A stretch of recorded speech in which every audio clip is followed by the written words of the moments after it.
So let's move on to exactly what you were talking about, Reese, just a minute ago. This offseason can absolutely determine Ryan Pace's fate.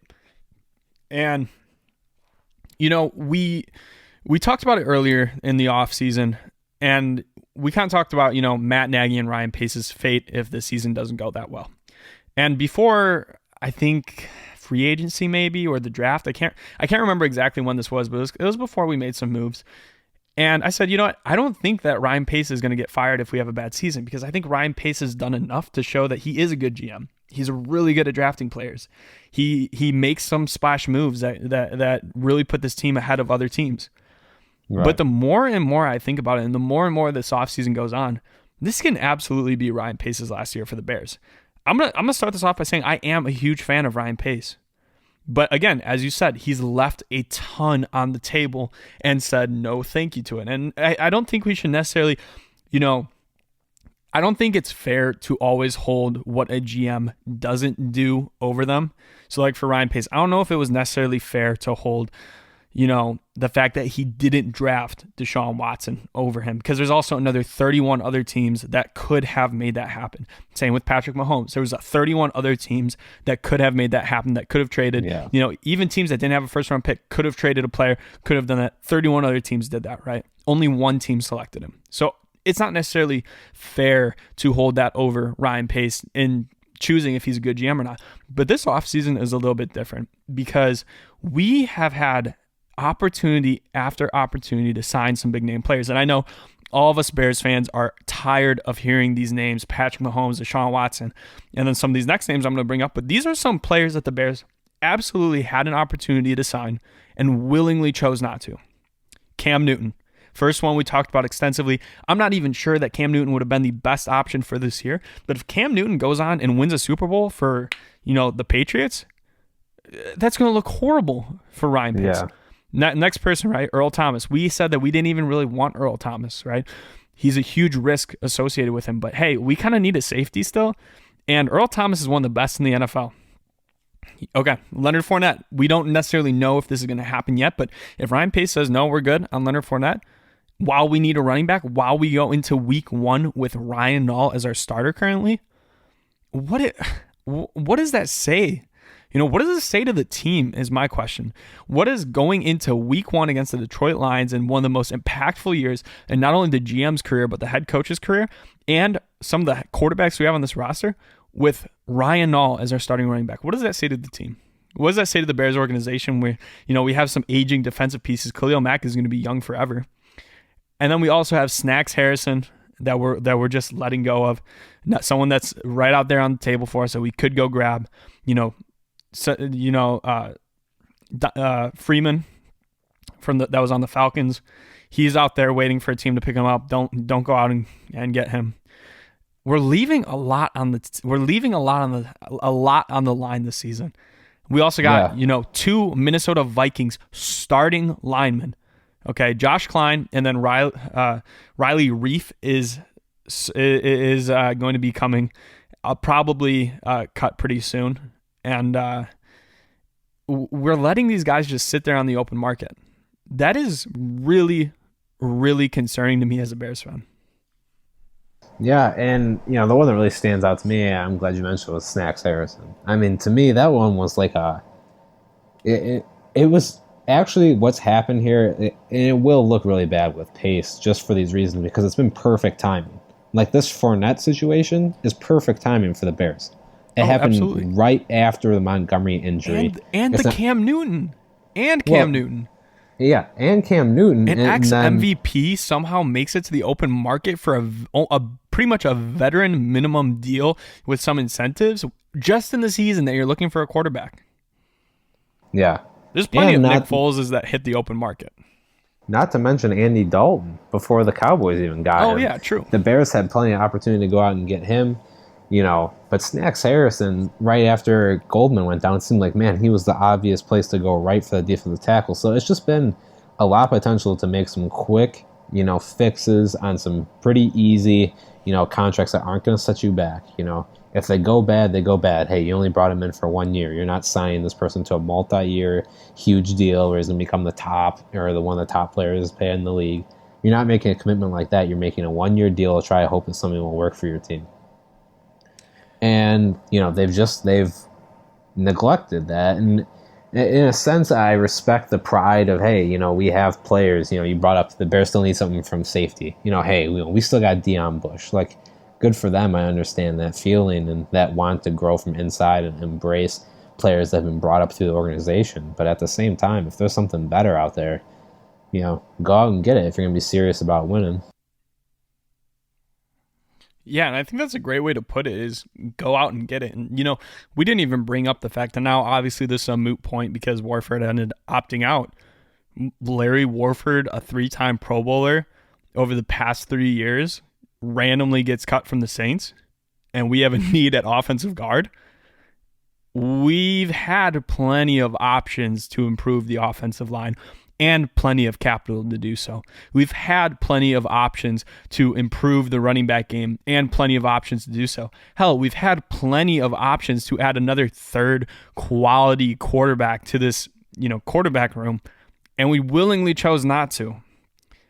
That is a fireable offense by Ryan Pace. And I'm not saying I hope that he gets fired. I'm really not. And I'm not even going to say that, Cam Newton would have been better than Nick Foles this season. I think that I've made it very clear that I think Nick Foles was the right move for this season. But at the end of the day, we have Tyler Bray as our third quarterback on this roster. What does that say to the players? Like what he's probably going to make pretty similar to what Cam Newton is going to make this year. And as far as a contract goes, what does that really say to the team? It's almost like they're mailing it in. They're like, okay, we picked up a quarterback. We're good there. We're not going to think about that anymore. Well, I mean, I really wonder what Ryan Pace is doing right now. Yeah, I mean, I think in a way too, it's what does it say to the players? What does it say to the fans? I think the Bears honestly have such a great fan base, and being a fan of another team, I can look at the Bears and their fan base and being like, wow, you guys don't really know what you got, and like how important it is and how nice it is to have a fan base that's that loyal. I mean, the Bears, haven't been giant killers in the past, years. I mean, they're on an uptick right now. They're on an upward slope, and they're getting better. And things have been getting better in this Nagy and Pace era. But, these fans have seen a lot of rough times. And, not to bring up the YouTube comments again, but we see it. Like, there's people in there that say, don't get tricked into it. It's just another Bears season. Like, something's going to go wrong. And, just going out there and trying to win and being serious. Like you said, I mean, there's only so many years left in Khalil Mack's legs. He's not going to be young forever. Other people on the defense are starting to age. Team Hicks, Danny Trevathan. You never know when one of these star players on the defense is going to come down with a season-ending injury that could take their production level back. So, in a way, you need to scale your development and time your development so things come together when you want it. But when you have a shot for it, you got to go out there and get it. I mean, I think everyone, who's Cubs fans on this podcast, people weren't necessarily expecting them to win it in 2016. Everyone was saying, hey, 2018, that's their year. But as soon as they saw that they could do it in 2015, they put everything together, they sent it, and went all for it, and they ended up winning it. Sometimes you just have to take the shot. Yeah, and exactly. And we can make as much fun as we want with the Rams or the Eagles and how things haven't been working out for them that well over the past couple of years. But at the end of the day, it seems like they consistently are doing more and more to try to win now. It's left them with, at this point, some of their rosters are declining and they obviously have issues. But at the end of the day, at least they can say that they gave it their full go every single year. And at the end of the day, we gave some decent money to a quarterback who has won a Super Bowl in the past. Okay, I'm not saying that he is going to win a Super Bowl, but we know that it's not off the table for this guy. All right, he's done it before. There's very few quarterbacks in the NFL who have a Super Bowl. He's done it before. And then trying to sell the fan base, yeah, we're still trying to go for it this year. We're still going all out. We still have faith in the quarterbacks we have on the roster. But at the same time, not put pieces around them that are, abundantly clear to be good players. Again, another concerning move. And here's the only thing that I could possibly think of for why we're not doing this, is that maybe the Bears don't want to win as much as we think they do. Maybe right now they're trying to kick the can down the line till next year so they can just grab a new quarterback and start all over. And that is, I think, at the end of the day, the plan. But why not this year go out and try to win? Why, if you're going to try to get better than a top 5 pick, or get, I guess, worse than a top 5 pick, like under, over 5, like 6, 7, 8. If you're trying to do that, right, why not go all in? Because you're going to have to trade up anyways to get one of these top quarterbacks. At least give fans an entertaining season.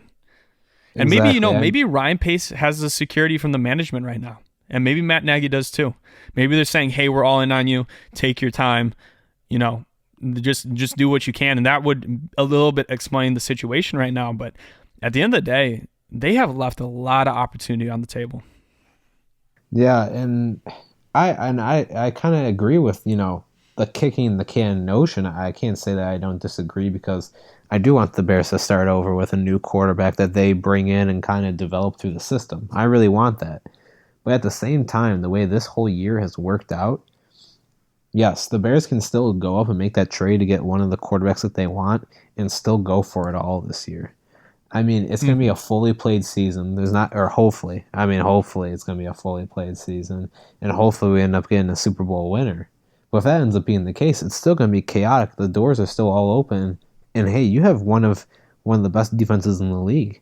So you might as well go for it. Try to patch together this offense that really just needs some tweaking and everything, and go for it. Boost everything up. Try to just let the defense carry it. Let the offense manage the game. They don't have to be insanely good, but they need to have their moments. And hey, you never know where you're going to end up, come January and February.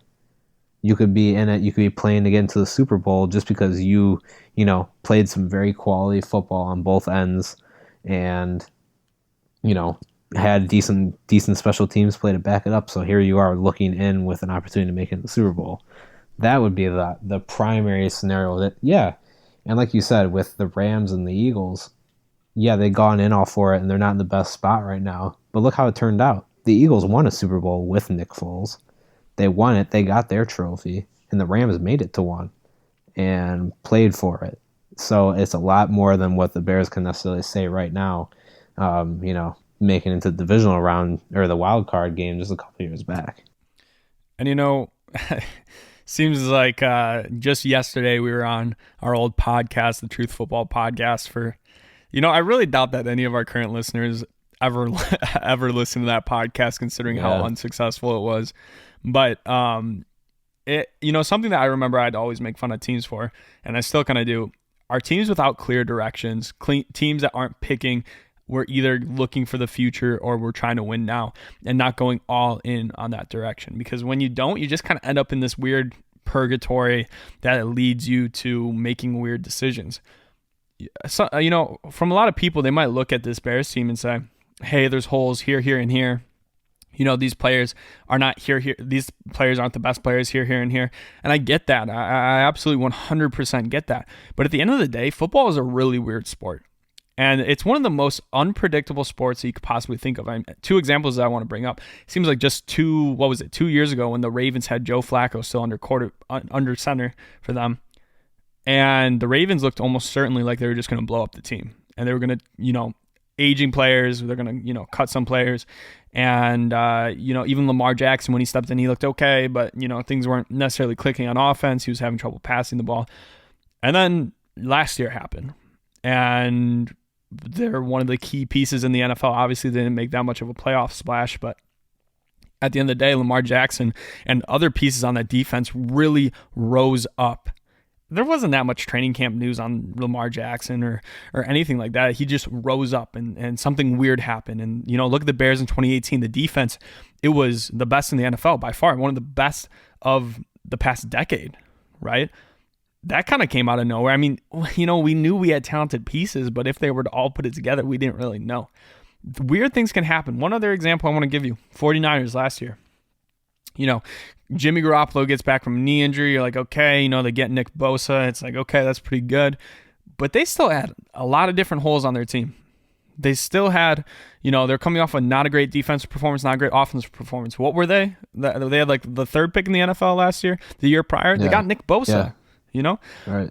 They were not a good team, even though they didn't have a quarterback. You really think Jimmy Garoppolo is good enough to just take the team from, what was it, like 3-13 to whatever they were this year? What was it, like 14-2 or something? I can't remember. Yeah, enough to get them, the first overall seed, I do believe, or unless that was the Saints. But either way, one of the top two teams. Football is a weird sport, and you can do a lot by just being one of the few teams that go all in. And it seemed like in 2018, Ryan Pace went all in. He stuck his hand in, and then he pulled back. Mm-hmm. And now we're kind of at where we are today. So, maybe we can add in a little section right here talking about how happy we are signing Leonard Fournette. But at the end of the day, I'm not predicting it because so far Ryan Pace has showed me that he's not too interested in making a move like that. Hey guys, like our video, subscribe, and check out our bi-weekly podcasts on Apple Podcasts. Thanks.